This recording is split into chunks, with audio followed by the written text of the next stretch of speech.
Hey everybody, how you doing? I'll be talking about a movie called World Without End, and it's of course you can tell from the year it's one of those science fiction movies back in the 50s, and this is the first time I ever heard about this movie, and the first time I ever seen this movie, of course, because I thought I'd seen a lot of these 50s science fiction movies. I'm surprised I never heard of this one.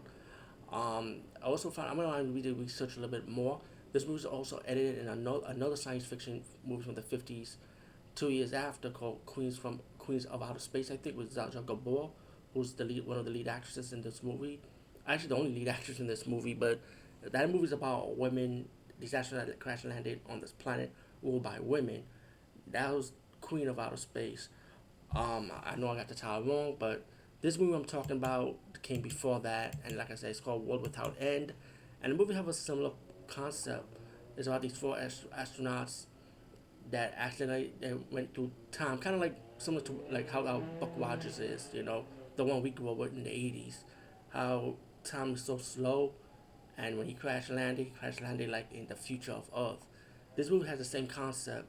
These astronauts crash landed to Earth due to time being slow, and they crash landed to Earth like many years later during the apocalypse of Earth, and they were like around about 2068 AD, I think. As that once they landed on this planet, they realized they're on Earth. They realized like what's going on. They face like these giant spiders. They face these weird caveman looking cyclops, like they mutated looking.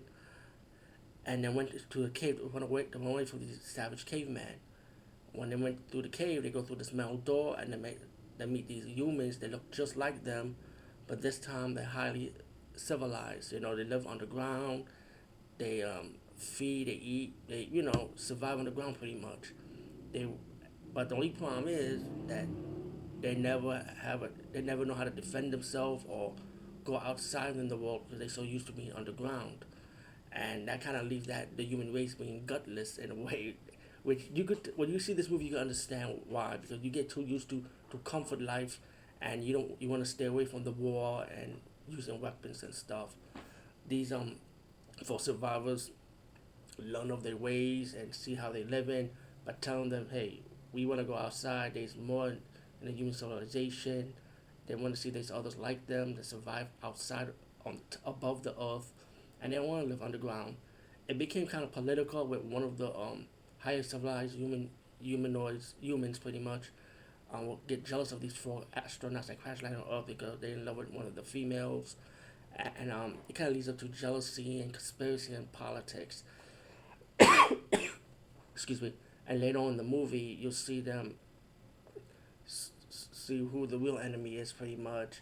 And then you get to another part of the battle when the surviving astronauts, got permission from the leader from the underground to hey go above the earth and see what you can find out, and face these cavemans pretty much to save the humans that are captured by these cavemen as slaves, which you find out later on in the movie, as one of the girls that live underground with them used to be part of their tribe at one time. But all of the fast forward, this movie is really good. I really enjoyed it. I had fun watching this movie, and I'm looking forward to the other movie that this was edited to, called Queens of Outer Space. I think Queen of Outer Space. Like I said, I hope I got the title right, man. But I'm looking forward to checking that one out. I want to see if I can find a copy of that. Anyway, over and out.